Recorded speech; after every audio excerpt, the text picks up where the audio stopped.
اعوذ باللہ من الشیطان الرجیم، بسم اللہ الرحمن الرحیم، الحمد للہ رب العالمین، والصلاة والسلام علی سید المرسلین وخاتم النبیین، اما بعد۔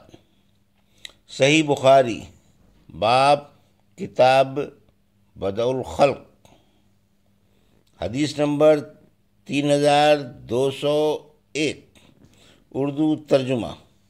ہم سے یحییٰ بن سلیمان نے بیان کیا، کہا کہ مجھ سے عبداللہ بن وہب نے بیان کیا، کہا کہ مجھے عمرو بن حارث نے خبر دی، ان سے عبد الرحمن بن قاسم نے بیان کیا، ان سے ان کے باپ قاسم بن محمد بن ابی بکر نے، اور ان سے عبداللہ بن عمر رضی اللہ عنہ نے بیان کیا۔ وہ نبی کریم صلی اللہ علیہ وسلم سے نقل کرتے تھے کہ آپ نے فرمایا کہ سورج اور چاند میں کسی کی موت و حیات کی وجہ سے گرہن نہیں لگتا، بلکہ یہ اللہ تعالیٰ کی نشانیوں میں سے ایک نشانی ہے، اس لیے جب تم ان کو دیکھو تو نماز پڑھا کرو۔ حدیث نمبر 3202، اردو ترجمہ۔ ہم سے اسماعیل بن ابی اویس نے بیان کیا، انہوں نے کہا کہ مجھ سے امام مالک نے بیان کیا، ان سے زید بن اسلم نے، ان سے عطا بن یسار نے، اور ان سے عبداللہ بن عباس رضی اللہ عنہ نے بیان کیا کہ نبی کریم صلی اللہ علیہ وسلم نے فرمایا، سورج اور چاند اللہ تعالیٰ کی نشانیوں میں دو نشانیاں ہیں، کسی کی موت و حیات سے ان میں گرہن نہیں لگتا، اس لیے جب تم گرہن دیکھو تو اللہ کی یاد میں لگ جایا کرو۔ حدیث نمبر 3203، اردو ترجمہ۔ ہم سے یحییٰ بن بکیر نے بیان کیا، انہوں نے کہا کہ ہم سے لیث بن سعد نے بیان کیا، انہوں نے کہا ہم سے عقیل نے بیان کیا، ان سے ابن شہاب نے بیان کیا کہ مجھے عروہ نے خبر دی، اور انہیں ام المومنین حضرت عائشہ صدیقہ رضی اللہ عنہا نے خبر دی کہ جس دن سورج گرہن لگا تو رسول اللہ صلی اللہ علیہ وسلم مصلی پر کھڑے ہوئے اللہ اکبر کہا اور بڑی دیر تک قرات کرتے رہے۔ پھر آپ صلی اللہ علیہ وسلم نے رکوع کیا، ایک بہت لمبا رکوع، پھر سر اٹھا کر سمیع اللہ لمن حمدہ کہا اور پہلے کی طرح کھڑے ہو گئے۔ اس قیام میں بھی لمبی قرات کی، اگرچہ پہلی قرات سے کم تھی۔ پھر رکوع میں چلے گئے اور دیر تک رکوع میں رہے، اگرچہ پہلے رکوع سے یہ کم تھا۔ اس کے بعد سجدہ کیا، ایک لمبا سجدہ۔ دوسری رکعت میں بھی آپ صلی اللہ علیہ وسلم نے اسی طرح کیا، اور اس کے بعد سلام پھیرا تو سورج صاف ہو چکا تھا۔ اب آپ صلی اللہ علیہ وسلم نے صحابہ کو خطاب فرمایا اور سورج اور چاند گرہن کے متعلق بتلایا کہ یہ اللہ تعالیٰ کی نشانیوں میں سے نشانی ہے، اور ان میں کسی کی موت و حیات کی وجہ سے گرہن نہیں لگتا، اس لیے جب تم گرہن دیکھو تو فوراً نماز کی طرف لپک جاؤ۔ حدیث نمبر 3204، اردو ترجمہ۔ ہم سے محمد بن مسنہ نے بیان کیا، انہوں نے کہا ہم سے یحییٰ بن سعید قطان نے بیان کیا، ان سے اسماعیل ابی خالد نے بیان کیا، کہا کہ ہم سے قیس بن ابی حازم نے بیان کیا، اور ان سے ابو مسعود انصاری رضی اللہ عنہ نے بیان کیا کہ رسول کریم صلی اللہ علیہ وسلم نے فرمایا، سورج اور چاند میں کسی کی موت یا حیات پر گرہن نہیں لگتا، بلکہ یہ اللہ کی نشانیوں میں سے نشانی ہے، اس لیے جب تم ان میں گرہن دیکھو تو نماز پڑھو۔ حدیث نمبر 3205، اردو ترجمہ۔ اللہ پاک کا سورہ اعراف میں یہ ارشاد کی، وہ اللہ تعالیٰ ہی ہے جو اپنی رحمت یعنی بارش سے پہلے خوشخبری دینے والی ہواؤں کو بھیجتا ہے۔ سورہ بنی اسرائیل میں فاصفہ کا جو لفظ ہے اس کے معنی سخت ہوا ہے جو ہر چیز کو روند ڈالے۔ سورہ حج میں جو لفظ لواقع ہے اس کے معنی ملاقع جو ملقحہ کی جمع ہے، یعنی حاملہ کر دینے والی۔ سورہ بقرہ میں جو آثار کا لفظ ہے تو آثار بگولے کو کہتے ہیں، جو زمین سے آسمان تک ایک ستون کی طرح ہے، اس میں آگ ہوتی ہے۔ سورہ آل عمران میں جو سر کا لفظ ہے اس کے معنی پالا یعنی سردی، نشر کے معنی جدا جدا۔ ہم سے آدم بن ابی ایاس نے بیان کیا، کہا ہم سے شعبہ نے بیان کیا، ان سے حکم نے بیان، ان سے مجاہد نے، اور ان سے ابن عباس رضی اللہ عنہ نے کی نبی کریم صلی اللہ علیہ وسلم نے فرمایا، بعد صبا یعنی مشرقی ہوا کے ذریعے میری مدد کی گئی، اور قوم عاد بعد دبور یعنی مغربی ہوا سے ہلاک کر دی گئی تھی۔ حدیث نمبر 3206 اردو ترجمہ۔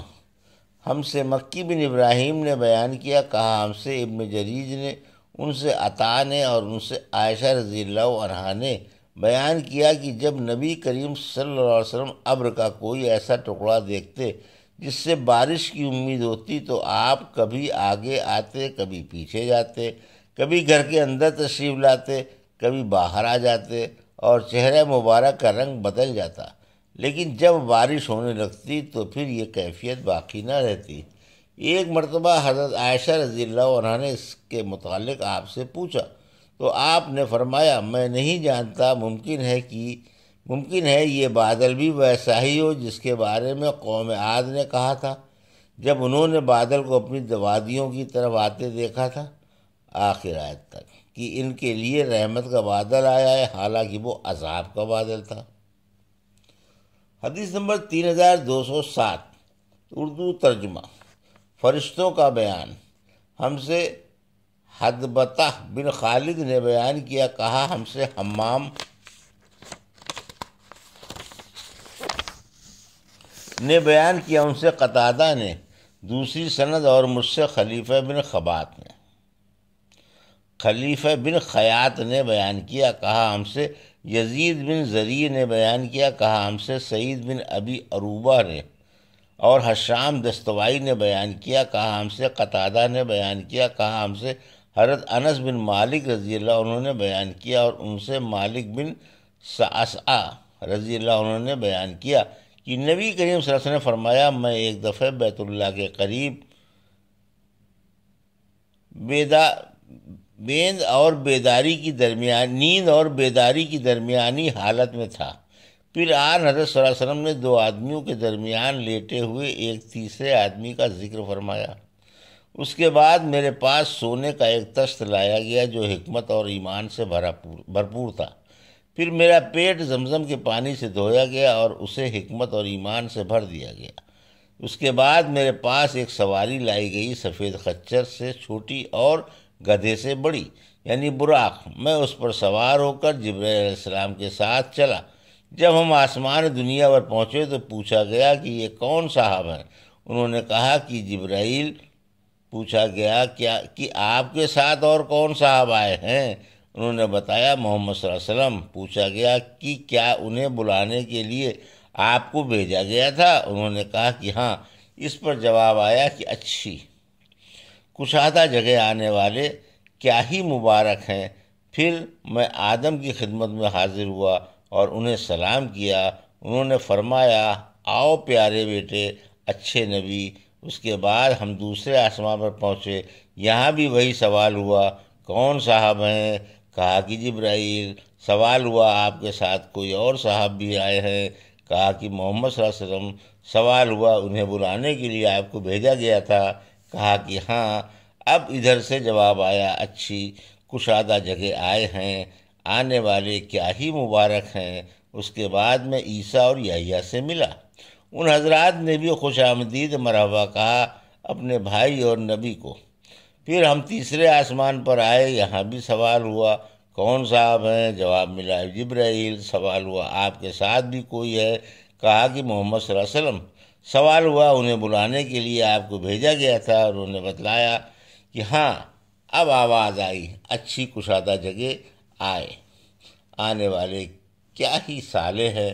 یہاں یوسف سے ملاقات ہوئی۔ یہاں یوسف علیہ السلام سے میں ملا اور انہیں سلام کیا۔ انہوں نے فرمایا، اچھی کشادہ جگہ آئے ہو میرے بھائی اور نبی۔ یہاں سے ہم چوتھے آسمان پر آئے، اس پر بھی یہی سوال ہوا، کون صاحب؟ جواب آیا کہ جبرائیل۔ سوال ہوا آپ کے ساتھ اور کون صاحب ہیں؟ کہا کہ محمد صلی اللہ علیہ وسلم نے پوچھا کیا انہیں لانے کے لیے آپ کو بھیجا گیا تھا؟ جواب دیا کہ ہاں۔ پھر آواز آئی اچھی کشادہ جگہ آئے، کیا ہی اچھے آنے والے ہیں۔ یہاں میں ادریس علیہ السلام سے ملا اور سلام کیا۔ انہوں نے فرمایا مرحبا بھائی اور نبی، یہاں سے ہم 5ویں آسمان پر آئے، یہاں بھی سوا ہوا کی سوال ہوا کہ کون صاحب ہیں؟ کون صاحب؟ جواب دیا کہ جبرائیل۔ پوچھا گیا کیا اور آپ کے ساتھ اور کون صاحب آئے ہیں؟ جواب دیا کہ محمد صلی اللہ علیہ وسلم۔ پوچھا گیا انہیں بلانے کے لیے بھیجا گیا تھا؟ کہا کہ ہاں۔ آواز آئی اچھی کشادہ جگہ آئے ہیں، آنے والے کیا ہی اچھے ہیں۔ یہاں ہم ہارون علیہ السلام سے ملے اور میں نے انہیں سلام کیا۔ انہوں نے فرمایا مبارک میرے بھائی اور نبی، تم اچھی کشادہ جگہ آئے۔ یہاں سے ہم 6 آسمان پر آئے، یہاں بھی سوال ہوا کون صاحب؟ جواب دیا کہ جبرائیل۔ پوچھا گیا آپ کے ساتھ اور بھی کوئی ہے؟ کہا کہ ہاں محمد صلی اللہ علیہ وسلم ہیں۔ پوچھا گیا کیا انہیں بلایا گیا تھا؟ کہا ہاں۔ کہا اچھی کشادہ جگہ آئے ہیں، اچھے آنے والے ہیں۔ یہاں میں موسیٰ علیہ السلام سے ملا اور انہیں سلام کیا۔ انہوں نے فرمایا میرے بھائی اور نبی اچھی کشادہ جگہ آئے۔ جب میں وہاں سے آگے بڑھنے لگا تو وہ رونے لگے۔ کسی نے پوچھا بزرگوار آپ کیوں رو رہے ہیں؟ انہوں نے فرمایا کہ اے اللہ، یہ نوجوان جسے میرے بعد نبوت دی گئی ہے، اس کی امت میں سے جنت میں داخل ہونے والے میری امت کے جنت میں داخل ہونے والے لوگوں سے زیادہ ہوں گے۔ اس کے بعد ہم 7ویں آسمان پر آئے، یہاں بھی سوال ہوا کہ کون صاحب ہیں؟ جواب دیا کہ جبرائیل۔ سوال ہوا کہ کوئی صاحب آپ کے ساتھ بھی ہیں؟ جواب دیا کہ محمد صلی اللہ علیہ وسلم۔ پوچھا انہیں بلانے کے لیے آپ کو بھیجا گیا تھا؟ مرحبا اچھے آنے والے۔ یہاں میں ابراہیم علیہ السلام سے ملا اور انہیں سلام کیا۔ انہوں نے فرمایا میرے بیٹے اور نبی مبارک اچھی کشادہ جگہ آئے ہو۔ اس کے بعد مجھے بیت المعمور دکھایا گیا۔ میں نے جبرائیل علیہ السلام سے اس کے بارے میں پوچھا تو انہوں نے بتلایا کہ یہ بیت المعمور ہے، اس میں 70,000 فرشتے روزانہ نماز پڑھتے ہیں، اور ایک مرتبہ پڑھ کر جو اس سے نکل جاتا ہے تو پھر کبھی داخل نہیں ہوتا۔ اور مجھے سدرۃ المنتہا بھی دکھایا گیا، اس کے پھل ایسے تھے جیسے مقام ہجر کے مٹکے ہوتے ہیں، اور پتے ایسے تھے جیسے ہاتھی کے کان۔ اس کی جڑ سے 4 نہریں نکلتی تھیں، 2 نہریں تو باطنی تھیں اور 2 ظاہری۔ میں نے جبرائیل علیہ السلام سے پوچھا کیا تو انہوں نے بتایا کہ جو 2 باطنی نہریں ہیں وہ تو جنت میں ہیں، اور جو 2 ظاہری نہریں ہیں وہ دنیا میں نیل اور فرات ہیں۔